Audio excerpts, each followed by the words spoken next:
talking about Eragon, it's been on the market a little bit. It is just got registered in August with MRLs so that we can put it on our dry beans and soybeans as a harvest aid. So I'm going to cover it really quick.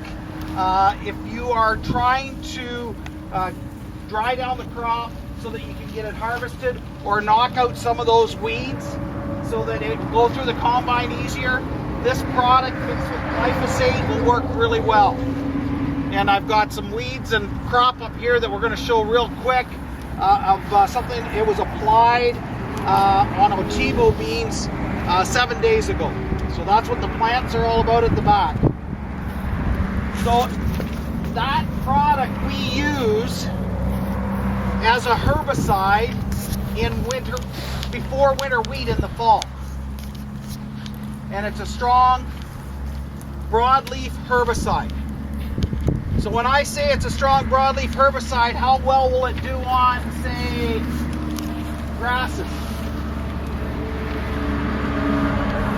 Not likely much, thank you. Participation is always good, so just yell out your answers. But not much on grasses. So if I had volunteer corn, and we're going to mix glyphosate and Eragon together, what kind of control should I expect? Right. So there you got the caveat of all desiccation programs, because about the only thing that does volunteer corn is a product called Eragon. Very expensive, and usually what it does is it burns the leaves off. John, how do you get control of volunteer corn with Eragon? I spray it at night. Lots of water volume. Lots of water volume, and it's hard to get that stalk to dry down. That's good conditions. It's really, really tough, because even a frost is hard to dry down the stalk. So volunteer corn's a problem, period. So on the other weeds, so the strength of this product is on your winter annual weeds. So fleabane, you've heard about resistant fleabane. Really strong on fleabane. Really strong on ragweed. Strong on sow thistle, dandelion. Any of those weeds that have a big leaf. Velvet leaf, as you can see. So some of those weeds with a big leaf, post-emerge, knocks them down. Weeds, so if you start looking at leaf size, and that's what I asked, when we get into the vetches and lamb's quarters. And if you see by this graph here, just about everything is average on lamb's quarters. And it's really because there's nothing there but a stalk and seeds. So it's really hard to get anything in there to be able to kill it off. 3-rate structure is going to go through them real quick. How many weeds do you have in your field? How many weeds does your neighbor have in his field that he needs to fix? Quite a few. Quite a few? So if it is just sort of average, sort of like in here, sorry about that, John, in the wheel tracks in here, the rate is 20 acres per jug, plus you add merge, plus you add whatever rate of glyphosate you really like to work with. Okay? So that's 14.6 grams plus merge plus glyphosate. If the weeds are extremely out of control, or if you're going after nightshade. Nightshade is extremely sensitive to Eragon.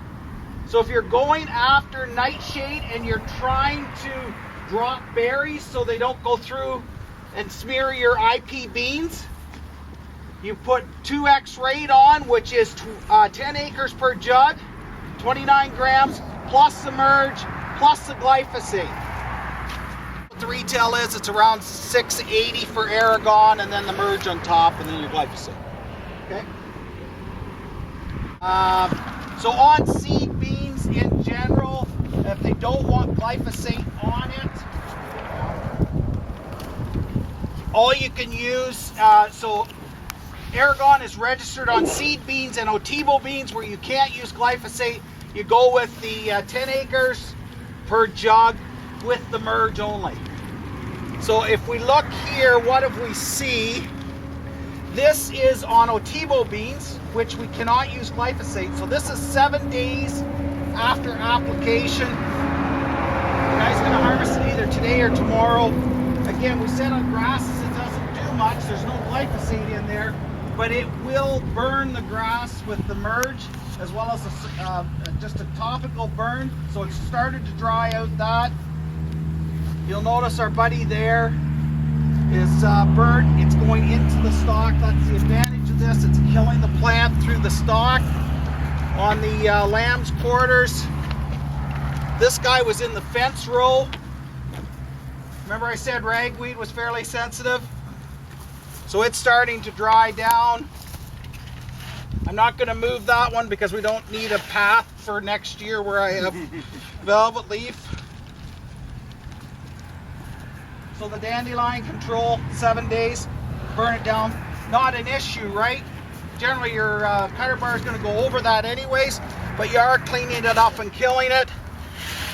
This is probably what I was most impressed with. He had quite a bit of sow thistle in there, and that happens in edible beans. The control, there was enough there that is dry enough that it'd easily go through the combine, right? So what grade is on that sow thistle? The neat thing about this, and what is exciting about this, is a lot of our products don't go in and kill the stem, and because it's going in, we see pretty good. You look at the bean, how it's drying up the top of the stem of the bean plant. There's still some green there, but it'll clip off and go through, so it kills that plant. We don't have regrowth. And 2 years ago, the other worry is when you kill that whole plant, it starts to die off and it starts popping and beans start falling all over the place, and then you're calling me and all excited. But what we found 2 years ago, we had beans that we left out for 29 days, and 14 of those days it rained, and we had 2 beans per meter squared that had popped those pods open when they had dried, compared to competitor and check of up to 8 to 10 beans per meter squared. So the integrity of the plant still stays together. With that, is there any questions? Timing. When should we put this on? So we're killing the plant. That was 7 days, and that's what we expect to see. It kills the plant. So if we kill the plant and the beans are green, what happens? They become pick, or the elevator gets upset at you. So for IP beans and edible beans, we're looking at 90% pods. Don't worry about the leaves, look at the pods. And once you have 90% of the pods turn that either yellow for soybeans or white or the color of cranberry beans, you get 90% pod turn, then it's to put on. I try to think of it, if I could have a frost, if a frost was going to occur in 3 days, it's time to put it on. Most of it you need a sign off from the end supplier anyways, but on the IP beans you probably don't. Start looking at that 90% pod turn. Soybeans hang on to their leaves longer, so depending on variety you could have your pods ready to go and get a nice harvest date on the beans. Any questions? If you put Roundup on or a glyphosate on, sort of, it's about 2 weeks before you get to harvest, and you're really just killing the weeds and slowly killing the crop. You put the Eragon with Roundup on later, so about 5 days before harvest, and it'll be ready about the same time. What you're doing is knocking it off and killing it. It'll speed it up by 3 to 5 days and kill the